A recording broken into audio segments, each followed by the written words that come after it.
Assalamualaikum warahmatullahi wabarakatuh. Nama saya Atli Rifki dari kelas 10 IPS 4. Kali ini saya akan menjelaskan tentang teks anekdot, pengertian, struktur, unsur, dan kaidah kebahasaan. Teks anekdot adalah cerita yang terinspirasi oleh fakta yang bersifat lucu, mengandung humor, berbarengan dengan kritik halus atau makna tersirat yang positif lainnya.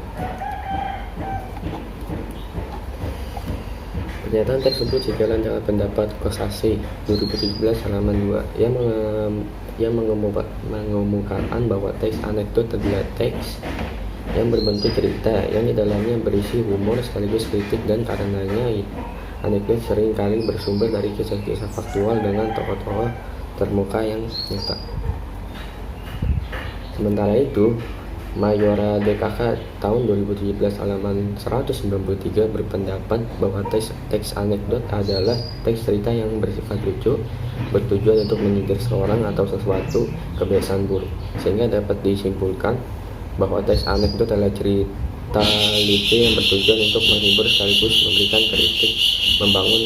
memberikan kritik membangun dengan cara halus agar teks lebih bermakna untuk dibaca. Struktur teks anekdot. Kosasih 2007 halaman 5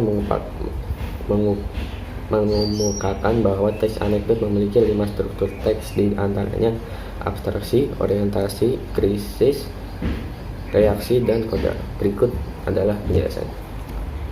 Abstraksi adalah pendahuluan yang memberitakan atau mengungkapkan latar belakang dan gambaran umum mengenai isi suatu teks.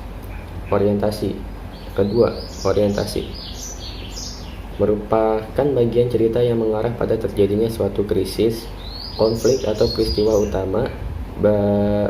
Bagian inilah penyebab timbulnya krisis atau komplikasi pada bagian selanjutnya. Krisis atau komplikasi. Krisis atau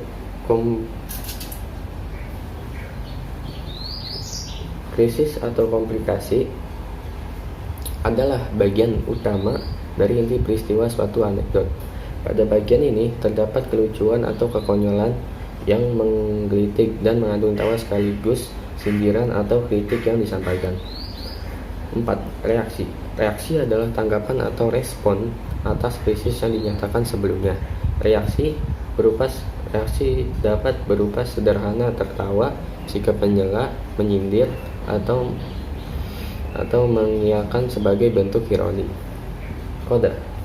Koda merupakan kesimpulan dan pertanda berakhirnya cerita. Koda dapat memuat komentar bertujuan penjelasan ulang atas maksud dari cerita yang dipaparkan sebelumnya. Selanjutnya ada unsur teks anekdot. Selain struktur, karena teks anekdot adalah sebuah cerita, maka teks anekdot memiliki unsur bagian ceritanya. Unsur-unsur di dalam cerita anekdot ada tokoh, alur, dan latar. Berikut adalah penjabarannya. Tokoh adalah partisipan yang terlibat dalam cerita yang berada dalam teks anekdot. Tokoh dalam teks anekdot bersifat faktual, biasanya orang-orang terkenal.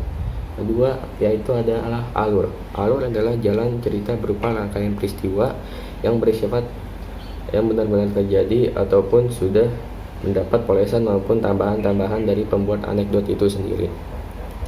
Yang ketiga, yang terakhir, yaitu latar.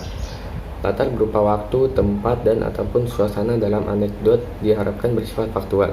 Artinya benar-benar ada di dalam kehidupan yang sesungguhnya.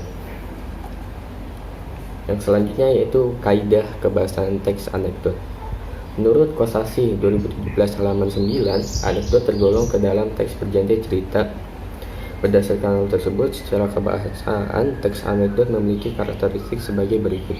Yang pertama, banyak menggunakan kalimat langsung atau tidak langsung. Yang kedua, menggunakan nama tokoh orang ketiga atau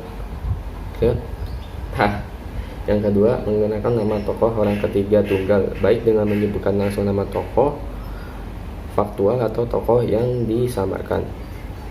3. Menggunakan keterangan waktu. Hal ini terkait dengan bentuk anekdot yang berupa cerita disajikan secara kronologis atau mengikuti urutan waktu.